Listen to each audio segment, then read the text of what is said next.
So ngayon mga ka-Mindtech, ituturo ko sa inyo kung paano maging invisible name yung ating name sa ating Facebook account ngayong 2024. Make sure lang na panoorin nyo yung video nga matapos para malaman nyo step by step kung paano maging invisible name dito sa ating Facebook app.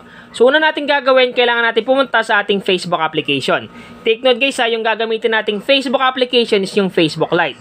So eto yun, i-click lang natin. So once na mag-open yung Facebook Lite natin, sunod natin gagawin, pumunta tayo sa may bandang taas sa kanan. So eto yon, yung tatlong underline dyan or yung hamburger sign na logo. Click lang natin. Once na maklik na natin yan, scroll up lang natin. Scroll up, hanapin lang natin dito yung settings and privacy. So eto yon, settings and privacy. So click lang natin.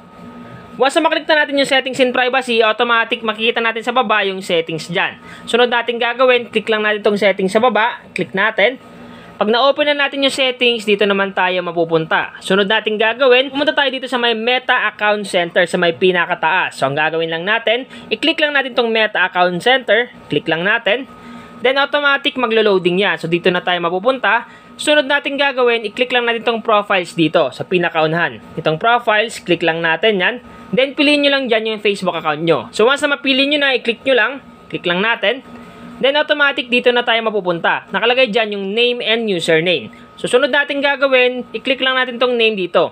Click natin tong name. Once na maklik na natin yung name, dito tayo mapupunta. Makikita nyo dyan yung first name, middle name, and last name. So ngayon para maging invisible name yung ating name sa ating Facebook account ngayong 2024, ilagay lang natin dito yung symbols na ibibigay ko sa inyo. So ang gagawin nyo lang, ikakopy nyo lang yung symbol. Kung halimbawa nanonood kayo sa aking Facebook page, i-copy nyo lang yung symbol nasa top comment, sa may baba sa comment section. I-copy nyo lang yon. At kung nanonood naman kayo sa YouTube channel ko, ang gagawin nyo lang, pumunta lang kayo sa may description box. Andun yung aking FB page. At automatic makikita nyo na yung symbol sa may comment section. Okay? So, ang gagawin lang natin, i-paste lang natin dito yung symbols na ibibigay ko sa inyo.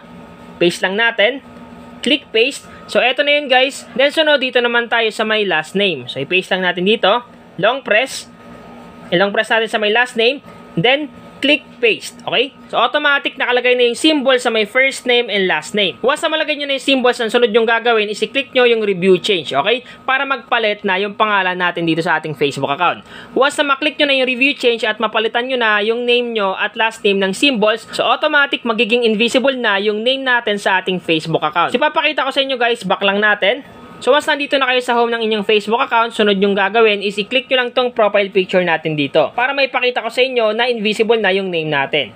So click lang natin tong profile picture. Click natin. Kung makita nyo guys, nakalagay dyan yung aking profile picture at sa baba, walang nakalagay na name. So ibig sabihin lang guys, invisible na yung name ko sa aking Facebook account. Dahil lang dun sa symbols na nilagay natin sa my first name and last name. So palalagay sa para makita nyo yung symbols na sinasabi ko, para makita nyo yung symbols na ibe-paste nyo sa my first name and last name. So kung halimbawa nanonood kayo sa aking Facebook page, yung symbols is nakalagay sa baba ng video, sa my top comment. Okay? At kung nanonood naman kayo sa aking YouTube channel, i-click nyo lang yung description box sa may baba ng video at andun yung link ng aking Facebook page at dun nyo makikita yung symbol sa may baba ng video. So mga ka-Mindtech, paalala lang, magiging invisible lang yung name natin sa ating Facebook account kung yung gamit nating Facebook application is yung Facebook Lite. Okay? Pero pag ginamit nyo yung Facebook app na kulay blue, automatic yung makikita nyong name is yung symbols. So papakita ko sa inyo, click lang natin tong Facebook app na kulay blue, then click lang natin tong profile picture dito.